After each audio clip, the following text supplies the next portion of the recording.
ownership of the cult.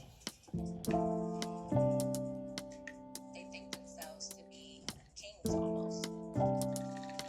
Shortly after taking over, Nissan starts making moves to modernize. Welcome to my sick bed, I guess you could say. I have not done anything productive all day. I took the day off.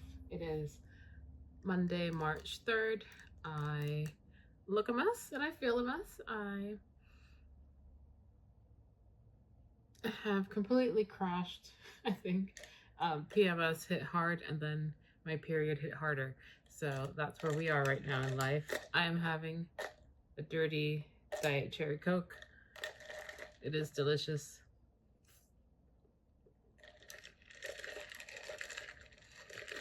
And I've been watching cult documentaries all day. It's, what is this called? How I Escaped My Cult on Hulu. It's a freeform series. It's very interesting. It's absolutely horrifying.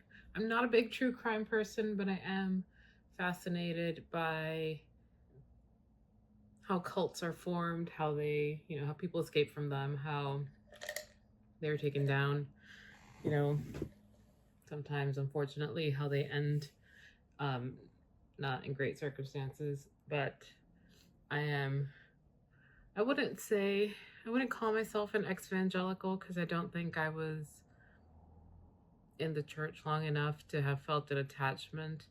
But in my own personal history, in my experience with the church, at least, my family's flavor of the church, I did not like it and I walked away real fast, much to the dismay of my mother, not my dad. My dad is not a religious person, but that's still a thing that is a point of contention for both of us, even though she also is not really a practicing member of any church anymore. But the views, the beliefs, the deep held faith doesn't align with my views on spirituality or the world or anything like that, and it is what it is.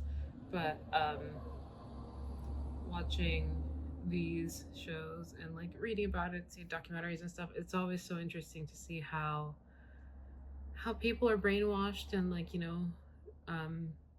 how they completely lose connection to their actual loved ones for whatever this figurehead is, and is really reflective of a lot of what's going on in America right now. So just seeing that and how easily people fall victim to the brainwashing and the personalities and this belief that they're doing a good thing even though they're doing an awful thing, it is horrifying and fascinating at the same time.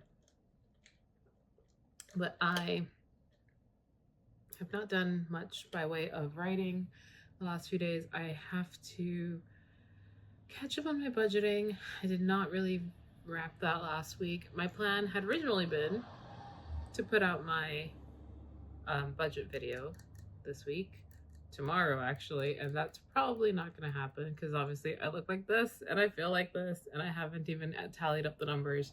So I need to do that. That's the one thing, if I can get around to today, is just update the budget and see what, if any, money was saved in February. I do think I'm okay. Oh, I'm gonna sneeze. Oh,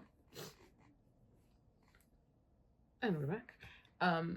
So I do think I had a little bit of money saved at the end, but when all is said and done, but I did have dental work that was more expensive than I expected. I did have a visit to urgent care. I did have prescriptions. A few things came up that I hadn't planned on. And then there was Valentine's and there was little expenses here and there. But I do think I probably saved maybe around $200. I also had to pay taxes, which I think I mentioned in the last video, or was there a last video? I can't remember. At some point between the last video and this one, I did my taxes and I paid my taxes because, well, billionaires don't pay taxes. Little old me does. So there's that. And, you know, I usually take that from my savings. So if we consider that coming out of my like cash flow, it probably means that I ended up at a zero. If we think of it as like, well, it came out of my prior savings, it's fine. And I probably have a little bit of cash left over, but I don't know what February is going to look like once I tally those numbers, but I don't think it will be the worst. March is off to an interesting start because I've been feeling like this. I wasn't much in the mood for cooking yesterday, but I was starving. So there have been a couple of food related purchases that'll come out of my budget and it'll be fine. But I do not want to continue in this vein throughout the entire month. I want to get back on track in many ways. I just need to get out of this weird physical and emotional funk. I feel the same way that I felt earlier this year when I was having that extreme fatigue that I suspected might be anemia. I have done the MTHFR protocol that my doctor wanted me to do. I don't think that was really the answer. It's probably helped, like, probably hasn't hurt, you know, taking the right type of B vitamins probably only does good, but I feel like this. I look like this. I feel like I look really pale.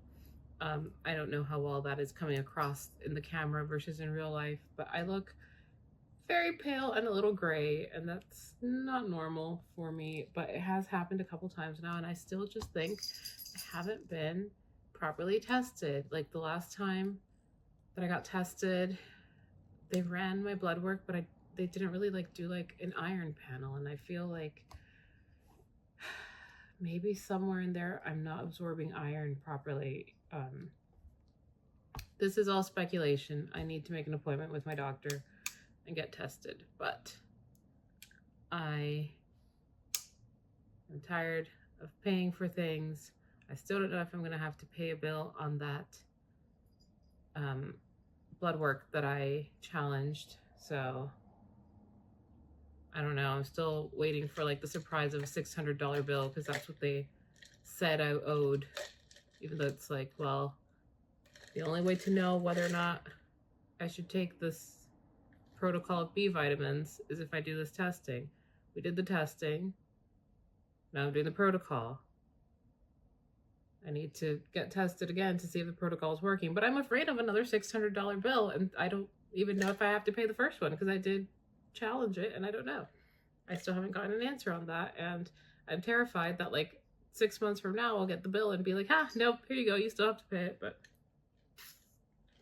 that is American healthcare for you. Well, this video is just, I'm just in a mood today is all I'm saying. But I'm going to get back to watching my cult documentary. I'm on the 3rd episode. At some point, I'm going to get back to reading. I have started reading A Touch of Darkness, which apparently has been on my TBR shelf since I bought it in 2022. But I am enjoying it. At first, I started and I was like, I'm not sure if I'm going to vibe with this, but then I got really into it and now I'm sucked in. I love a Hades and Persephone story. What is that? Oh, what's that noise? What is happening out there? I love a Hades and Persephone story. I love a Beauty and the Beast story. And Hades and Persephone falls in line with that. My master's thesis was on retellings of Beauty and the Beast, fun fact. And so I am kind of a sucker for anything in the vein of a Hades Persephone, a Cupid and Psyche, that whole realm of storytelling I am just a big fan of. And I had heard of this one. It's one of those big book talk series books. I know it was indie published first and then like traditionally published with Blue and blah, blah, blah. So, whether, I'm sure it's been overhyped on TikTok or whatever, but I'm enjoying it. I'm having a fun time. So I am now, however, probably going to have to buy books 2 and 3 because it is a series. I don't know if I'll also read the Hades point of view of the story. Maybe I'll get into it and do both, but my wallet does not thank me, but also at the same time, I did tell myself that I would read through my TBR. So far, this is the 2nd book I've started this year. Yes, it is. This is the 2nd book I've started from that little stack that I'm staring at over there in the corner. It is I think this is one of the oldest books on there. The other book that I read also I think was a 2022. So I've told myself I'm going to start with the books that have been there the longest. I'm staring at like, I think 3 more that are probably around the same time. I think I bought them also around 2022. So I'm reading my way through that. The stack has only grown in the last few years, even though I told myself I wouldn't. And then there's also the ebooks. So I told myself that I would not buy any more books, even though I did break that rule in February, but I will not buy any more books. And I will read what I have. Welcome back. Welcome back to my corner of illness. I am now eating one of my gigantic oranges. They are very tasty.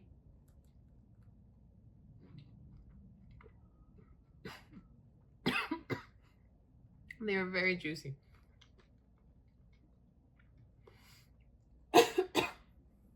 That almost went down the wrong way.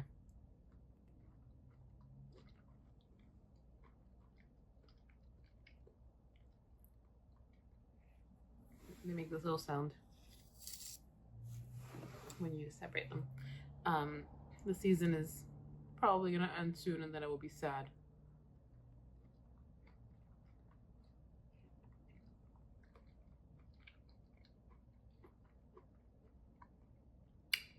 But much like my favorite summer fruits, I guess it's nice that I get to enjoy these, even if it's just for a short period, and then next year it'll be a nice little treat once again.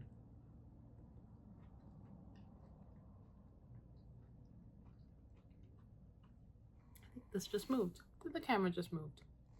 I'll have to see later. I actually did look these up. So for the curious, these are sumo citrus, and they were originally from Japan, and it is a mix of mandarin, navel orange, and pomelos. They're a hybrid. I think I read that it takes like 4 years, either 2 or 4 years, for the plant to like reach maturity to fruit. And they do have a short season. They're mostly grown out of California, but originally, like I said, they were a Japanese hybrid. For some reason, I thought they were Korean. I think because I was thinking of the gigantic, like, apple pear thing. Those are also really big and only come for a season. But they are my favorite oranges, and I discovered them in 2020 when I was at home and just making orders off of Amazon Fresh. And I was like, what are these gigantic, knobbly, orangey things?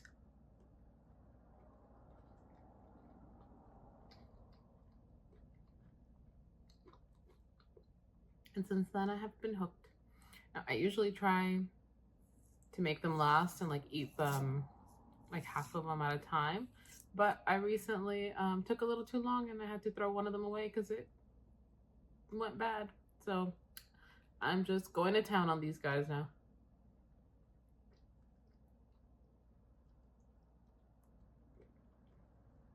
But anyhow, I took a little break from my break, I guess. My boyfriend came over and he was here for a little bit. We were just cuddling because that's really all I wanted. So this is going to be a silly little vlog where I don't really do much and I just lie around. I kind of missed that from my Vlogmas series. Like, it was nice just like not really like doing much, and these were just cozy videos, so maybe I can try to do that again.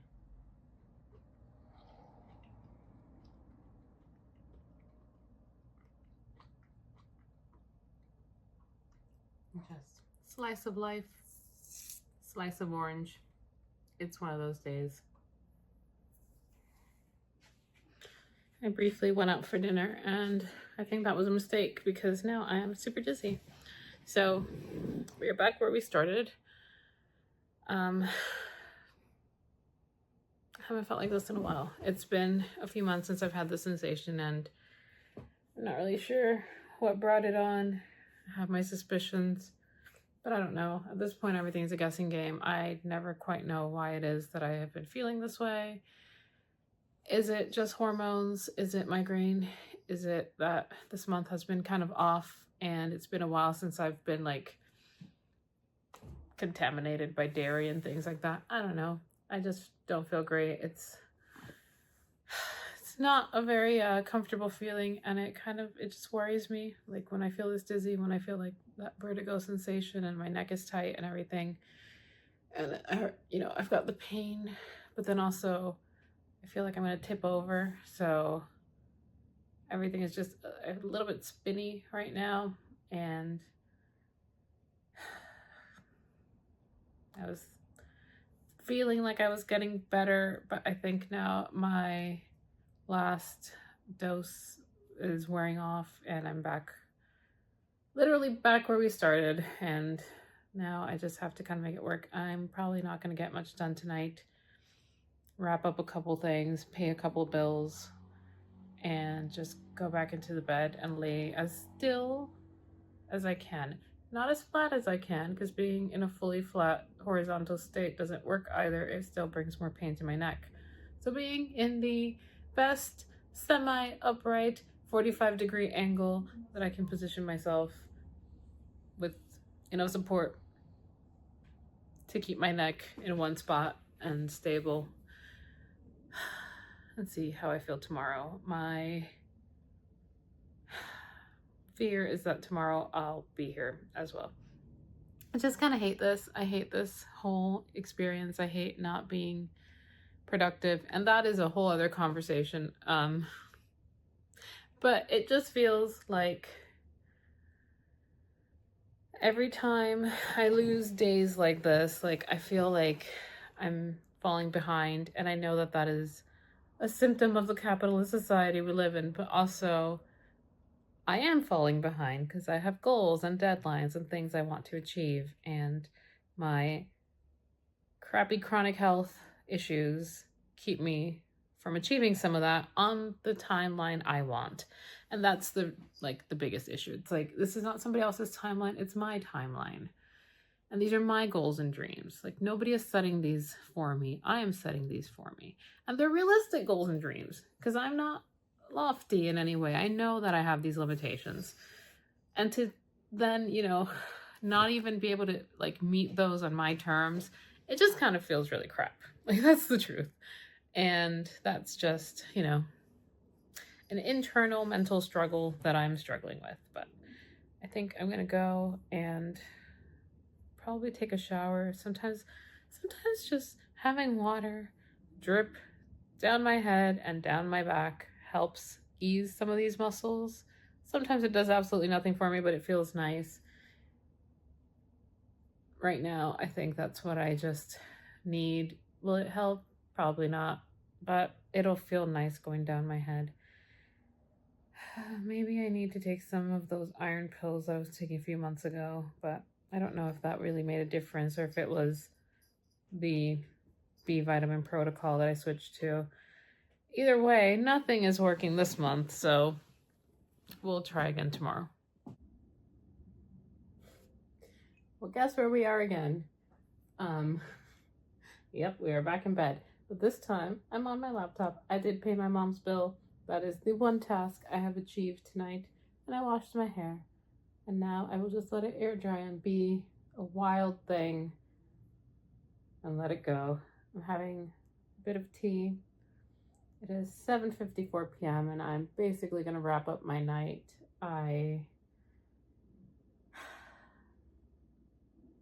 feel better if I'm just laying down, and I don't think I'm going to get much done tonight. I had briefly considered trying to do some yoga or something, but I'm afraid of falling over, essentially. And same reason I haven't done any kind of weightlifting in like a week and a half.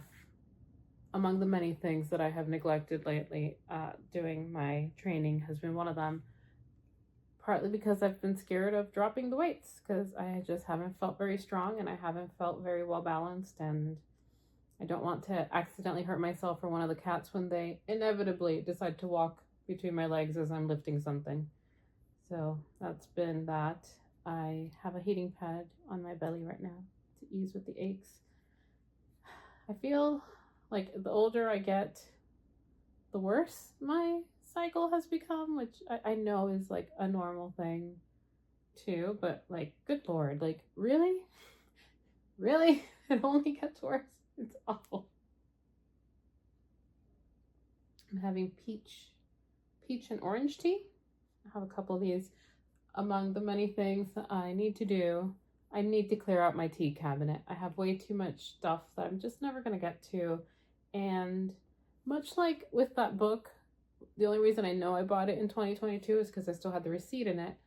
I know that some of that stuff has been in that cabinet just as long, if not longer. And I haven't enjoyed it in the last 3 years. It definitely hasn't gotten any fresher. So I need to do some decluttering, accept the regret, and move on. I am pretty good about buying stuff I will use up, but sometimes I also just buy stuff that I won't, that I maybe enjoyed for a little bit, didn't enjoy it enough to keep drinking it, or maybe bought it in a size that was just like too big, too bulk like, and now I'm just not going to get around to it. So I know I have a gigantic bag of spearmint tea that I bought for the purpose of PCOS, and then I hate mint tea and I never drank it. And I also have a gigantic bag of chamomile that just was kind of cheap and didn't taste very good, so it's very weak and I never really wanted to drink it. So again, it's just there. So I was like, well, you can force yourself to drink it, but I haven't in the last, I think I got that during the pandemic, so if I haven't in the last 5 years, it's not going to happen. I just need to clear it out. Same thing with makeup, same thing with other areas. I have been struggling to get rid of things lately in a way that I haven't in the past. And I think part of it is because the uncertainty of what might happen in the next few months, the tariffs, the state of the world, everything just kind of has put me into this almost hoarding mindset where I kind of worry, if I get rid of something, what if I can't find it later? What if I need it? What if I can't access it? Which is essentially like what all of our grandparents were going through, like, you know, post whichever one of the many world events made hoarding their issue of choice. For my grandparent and mother, it was, you know, growing up in a dictatorship in Cuba. So that's what I have been raised with, is like the keeping of things because you might need it, you didn't have it, what if tomorrow brings X, Y, and Z, you spent so much money on it, etc. And I'm usually pretty good about not falling into that trap, but even I have fallen a little bit victim to it. So I just kind of want to like get back into a mindset where I keep what I need, I use what I have, and I let go, because if it is just cluttering up my home, it's not bringing me any good anyhow, and it's not serving myself or anyone else. So that is something I just have to deal with and get done. So this has been a very rambly little vlog, but I, you know, just have a lot of things running through my head, and I guess no energy with which to engage in these thoughts in a productive way. So let's just sit and talk about them and feel like we're doing something, is the moral of the story. So I will check in with you guys later, hopefully in a better state, hopefully in a better like frame of mind. But for now, I will see you guys later. I hope you're having a good one wherever you are in the world, and I will talk to you in the next one.